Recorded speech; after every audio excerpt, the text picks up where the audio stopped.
Hello, children. I heartily welcome you all to your SST class. Children, in today's class, we are going to learn lesson number 7, Nature and Us. And in this lesson, we will learn about the environmental balance, how humans depend upon nature for their basic needs, and how we spoil the nature, different type of pollutions, and what can we do to reduce pollution. So these are the few main points that we are going to discuss in this lesson. So let's get started. Children, we depend on nature for many things. Air, water, soil, plants, animals, metal, coals, and so on are all gift of nature. Why do we call all of these gift of nature? Why do we call them gift of nature? Because air, water, soil, plants, animals are not man made. They are not made by man. In fact, they are given to us by nature. Okay, even the raw material for man-made things such as plastic and glass come from nature. In this chapter, we will talk about how nature maintains a balance, the way in which we upset this balance, and what we can do to protect our nature. Children, human beings depend on nature for every single need of theirs. And when we use nature for our own personal use, or for our own personal living, we harm the nature, and this creates an imbalance between nature and us. So how we can maintain this balance? That also nature is doing. So we will be learning about all these things in this chapter. We will be learning about environmental balance, how humans spoils this balance, how we kill animals, what sort of pollutions do we create, that is air pollution, soil, water pollution, and what can we do to reduce this pollution. So let's read this lesson and try to understand these concepts. So let us first learn about environmental balance. All natural things around us make up our environment. Nature tries to maintain a perfect balance between all these things. This means that it tries to maintain the proper amount of these things. Now, how? Children, everything is a part of environment. The birds, the animals, the sky, star, moon, sun, and even we as humans are part of the environment. So everything around us is just our environment. We ourselves are a part of the environment. Now, how do we maintain a proper amount of environmental balance? Let us first try to understand what is environmental balance with the help of few examples. For example, children, living beings use oxygen from the air. We need oxygen to breathe in. Without breathing, without oxygen, we all will die. Okay, and human beings take in oxygen and they give out carbon dioxide. That means we inhale oxygen and we exhale, or we give out carbon dioxide, and plants, they use this carbon dioxide to make oxygen. So these and other processes help to balance the amount of carbon dioxide and oxygen in the air. If there will be more carbon dioxide in the air, what will happen? The air will become poisonous, and human beings will, and other living things will not be able to live. So therefore, to maintain a proper balance, nature has given us plants. So the plants take in carbon dioxide and give us oxygen. Second example is nature keeps a check over the number of plants and animals. For example, in a forest, if there are carnivorous animals, carnivorous means flesh eating animals like lion, tiger, leopard, etc., they keep a check on the herbivorous. That means, what are herbivorous? The plant eating animals like goat, cow, buffalo, elephants. They are herbivorous animals because they feed on plants. So children, in a forest, what happens is the carnivorous animals, they eat herbivorous animals, and this is how the balance is maintained. Because if carnivorous animals will not kill herbivorous and will not eat herbivorous animals, the herbivorous animals will keep eating up the forest and the forest will vanish. So therefore, to maintain a proper balance, the carnivorous animals eat herbivorous and the herbivorous animals eat plants. So there is a food chain in the nature to keep the balance. Plants take minerals from soil. Nature has countless workers that return these minerals by recycling waste. These workers include bacteria, fungi, and earthworm. They feed on waste such as dead plants and animals, and in the process, they break it down and return minerals to the soil. Now, children, first thing is that soil is also a part of environment, and that is a gift of nature to us. What lives in the soil? The bacteria, the fungi, and the earthworm. They live in the soil. What do they feed on? They feed on the dead plants and animals. Okay, and they, in this process, when they eat up the dead plants and animals, they in this process break down and return minerals to the soil. Okay, these fungi, bacteria, and earthworm return minerals to the soil, and those minerals are again consumed by plants for their growth. So this is how the balance is maintained, the environmental balance is maintained. Okay, plants take mineral from the soil.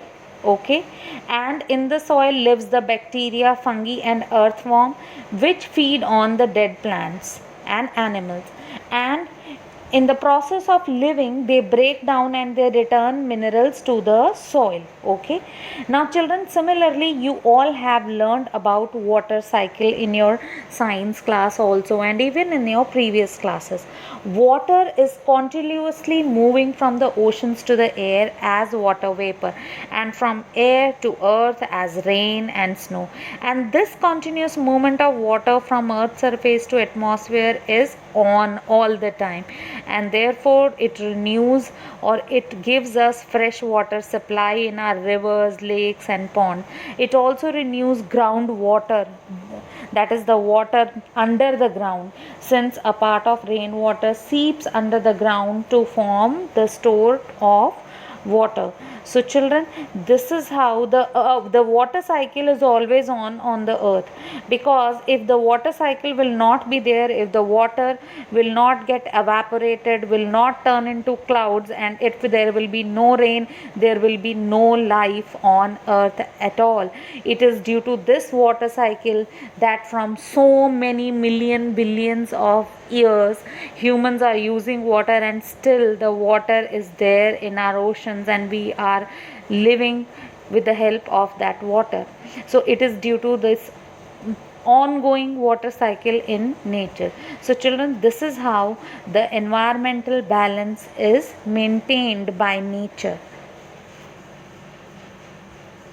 Now, children, let us learn how we humans spoil the balance, the environmental balance. There are many things we do to spoil the balance in the nature. First is deforestation.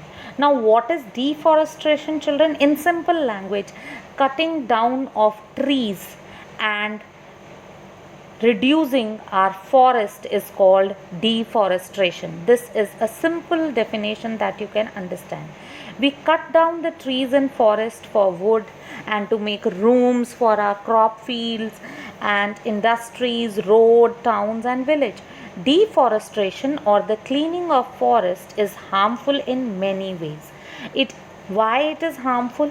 So children, we as humans, we are cutting down the trees. Why are we cutting trees? Why are we cutting the forest? Because we need the wood.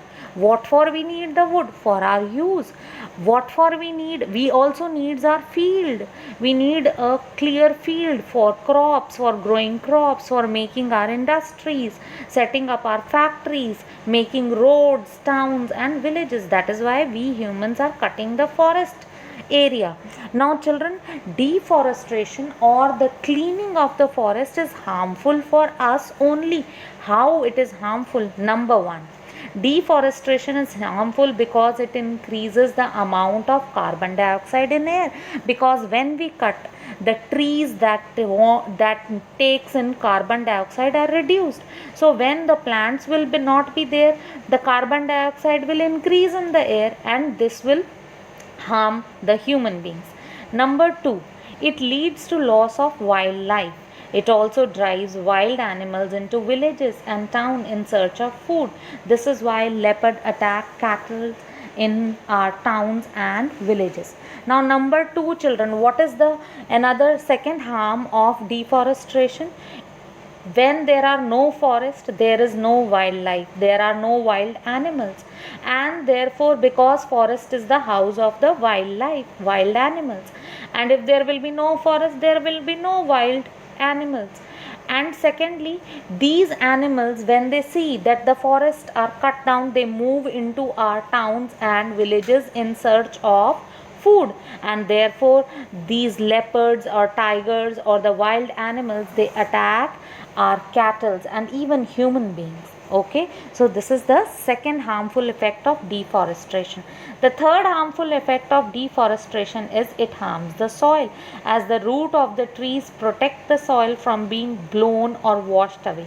So it also harms the soil, because the plants, the roots of the trees, they hold the soil. Okay, but when there will be no trees, the soil will also be washed away by the rain, and even the plants bring the rain. If there will be no plants, there will be no rainfall. So therefore, the fourth harmful effect of deforestation is it reduces rainfall, because trees helps to make clouds by giving out water vapor. If there are no trees, there is no rainfall, and if there is no rainfall, there is no water on earth. And lastly, it causes flood, as rainwater rushes down slopes when there are no trees to check the flow. Now, children, if there will be no if there will be no trees, what will happen? The rainwater that comes will just rush towards the fields or towards the plain areas. Why? Because the plants, the roots of the plants and the trees, they soak the water. Okay, they hold the excessive water, but if there will be less plants, there will be more flood. Okay, so these were few harmful effects of deforestation. So, children, how humans are spoiling the balance, the environmental balance? First is by deforestation, that is by cutting forests, and second is by killing animals in large number. Now, why do we kill animals? Why humans kill animals? We as humans kill animals for food and sports, okay, for fun, you can say, and for their skin, tusk, fur, and so on. This has wiped out many animals. When animal is no longer found in an area, the balance in nature gets disturbed, and this may harm others also. For example, if deer vanish from our forest, tiger may start killing our cattle for food. And if we kill all the animals in the grassland in Africa, herbivores such as zebras and gnu may eat up all the grass and turn the area into a desert. So, children, see how it is important to have a natural environmental balance. Children, not only this, even humans cause is a big cause of all types of pollution on earth. To pollute something means to make it dirty, and many things we do lead to pollution of air, land, and water. Now, let us learn about air pollution. Air pollution: smoke given out by vehicles, factories, wood fire increases the amount of carbon dioxide and other harmful gases in the air. Smoke also has soot, that is tiny unburnt particles. Soot means tiny unburnt particles. All these things pollute the air and cause different diseases. different breathing, okay, the respiratory diseases. They also harm other living beings, especially plants. When the leaves of the plants get coated with soot, they cannot make food. And when the carbon dioxide in the air becomes higher than normal, it cannot be balanced by usual natural process. Some scientists believe that this can increase the temperature of our planet and lead to change in climate, and this is also known as global warming. So children, you all might have heard about global warming. What is global warming? Due to lot of air pollution, water pollution, and even soil pollution, children, the temperature of the earth is increasing every year. During summers, the temperature is even reaching to 50 degrees centigrades in India, okay, and in nearby countries, neighboring countries. This is a very high temperature, and due to high temperature, our glaciers, the Antarctica, the Antarctica continent is all covered with snow. The glaciers over there are now melting due to high heat and sun rays, and this is increasing the water level in the whole world, okay. So children, this is called global warming, okay. We will learn about global warming in detail in higher classes, but for now please do try to understand that the increase in the temperature of the earth, that is our planet, is causing the melting of ice, and which in turn is increasing the water level on our earth. Children, we already have discussed about air pollution, and now we are going to take up soil pollution. Children, as we have already studied that due to fulfill our own selfish needs, we humans are spoiling the natural balance, that is the environmental balance. We are cutting down our trees, due to that the wildlife is getting vanished, and then we are also polluting our earth, okay. We have already studied air pollution. Let us see what is soil pollution. Soil gets polluted by the garbage and factory waste we dump on it. The part of garbage that comes from plants and animals, like cooked food, farm waste, etc., is broken down by nature's cleaners, and the other part of it, like metals, plastic, glass, etc., remains unchanged. Some metals such as lead and mercury and chemicals such as paints and pesticides are most harmful. Pesticides are things we use mostly to kill insects and other organisms that harm our crops. These harmful chemicals not only pollute the soil but also get washed off into rivers and lakes, and they seep through the soil and pollute groundwater too. Children, now, as you people have even learned in science, that all the dead plants, animals, and even the garbage that we throw out of our house, the peels of vegetables and fruits, sometimes even the cooked food and other waste, they get decomposed into the soil and turns into humus. Humus is a very good, humus is very good for plants, okay. And but there are few things which never get decomposed in the earth, which never gets mixed up with the soil, that is some metals, plastic, glass, metals like mercury, lead, and even some paints and pesticides. What are pesticides? The pesticides are the thing that we use to kill insects and other harmful organisms that spoil our crops, okay. So these harmful chemicals not only pollute the soil, they get mixed up in the soil, they pollute our soil, they never get, they, in fact, that is a sort of a slow poison, you can say. And but these chemicals also get washed away into the rivers and lake when there is rain. The rain flushes out some soil, and the soil get mixed up in the rivers and lakes, and because this soil has chemicals and pesticides in it, even those chemicals and pesticides get mixed up in our river water, and similarly our groundwater also turns poisonous, all right children, or polluted. So, children, this was all about soil pollution. Now, let us see what is water pollution. Water pollution means all the dirty water from houses, offices, schools, hospitals, factories, and so on flows into rivers, lakes, or the sea. Among the harmful things it carries are chemicals and disease causing organisms.